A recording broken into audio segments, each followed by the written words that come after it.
Hi friends, ഗ്രീനീസിൻ്റെ പുതിയൊരു വീഡിയോയിലേക്ക് എല്ലാവർക്കും സ്വാഗതം. ഇന്ന് നമ്മൾ ഉണ്ടാക്കാൻ പോകുന്നത് ഒരു പരിപ്പും മുരിങ്ങയില ഒരു കറിയാണ്.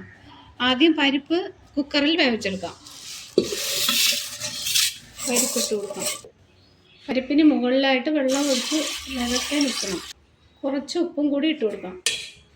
ഇട്ട് കൊടുത്തിട്ട് കുക്കർ അടച്ച് വെച്ച് ഒരു 5 വിസിൽ വരെ വേവിച്ചെടുക്കണം. പരിപ്പ് കറിയുടെ അരപ്പിന് വേണ്ടുന്ന സാധനങ്ങളെന്ന് പറഞ്ഞാൽ കുറച്ച് തേങ്ങ വേണം, ചിരകി വെച്ചിട്ടുണ്ട്. പിന്നെ കുറച്ച് ചെറിയ ഉള്ളി, ജീരകം, മഞ്ഞൾപ്പൊടി, കറിവേപ്പില, പച്ചമുളക്, വെളുത്തുള്ളി, ഇത്രയുമാണ്. ഇതെല്ലാം മിക്സിയുടെ ജാറിൽ അരച്ച് കൊണ്ടുവരാം. പയർ നല്ലവണ്ണം വെന്ത് വന്നിട്ടുണ്ട്. ഇനി നമുക്കിതൊന്ന് ഉടച്ചെടുക്കാം തവി വെച്ച്. ഇനി പരിപ്പ് വേറൊരു പാത്രത്തിലോട്ട് മാറ്റാം. നല്ലവണ്ണം വെന്ത് വന്നിട്ടുണ്ട്. ചേർത്ത് അരപ്പരച്ചുകൊണ്ട് വന്നത് ഇതിലോട്ട് ചേർത്ത് കൊടുക്കാം. ഇനി നമുക്ക് അടുപ്പിലോട്ട് വെച്ച് കൊടുക്കാം. കുറച്ച് വെള്ളവും കൂടി ചേർത്ത് കൊടുക്കാം. മിക്സി കഴുകിയിട്ട് ചേർത്ത് കൊടുത്താൽ മതി. ഇനി നല്ലോണം ഇളക്കി യോജിപ്പിച്ച് പരിപ്പ് തിളച്ച് വരണം. തിളച്ച് വരുന്ന സമയത്ത് മുരിങ്ങയില ഇട്ട് കൊടുക്കാം. ഇപ്പോൾ പരിപ്പ് തിളച്ച് വന്നിട്ടുണ്ട്. ആ സമയത്ത് നമുക്ക് മുരിങ്ങയില ചേർത്ത് കൊടുക്കാം. മുരിങ്ങയില ചേർത്ത് ഒരു 2-3 മിനിറ്റ് വേവിച്ചാൽ മതി. അപ്പോൾ നമ്മുടെ പരിപ്പ് കറിയും മുരിങ്ങയില ഇട്ടതും റെഡിയായി വരും.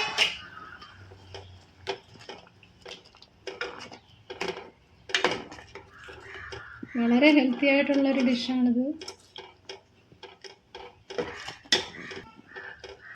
ഉപ്പ് ആവശ്യമുണ്ടെങ്കിൽ ചേർത്ത് കൊടുക്കണം. ഞാൻ കുറച്ച് ഉപ്പും കൂടെ ഇട്ടായിരുന്നു. നമ്മുടെ പരിപ്പ് കറി റെഡിയായി വന്നിട്ടുണ്ട്. ഇനി ഇത് ഇറക്കി വയ്ക്കാം.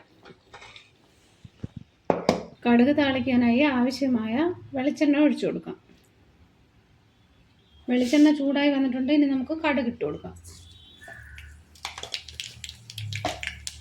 പൊട്ടിക്കഴിഞ്ഞ് ചെറിയ ഉള്ളി ചേർത്ത് കൊടുക്കാം.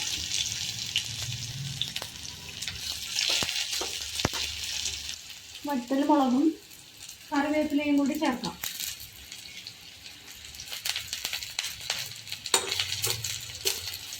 നല്ലവണ്ണം മൂത്ത് വെക്കാം.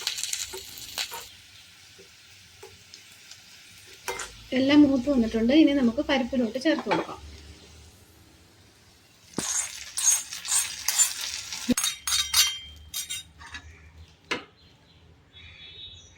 നമ്മുടെ പരിപ്പും മുരിങ്ങയിലയിട്ട കറി റെഡി ആയിട്ടുണ്ട്.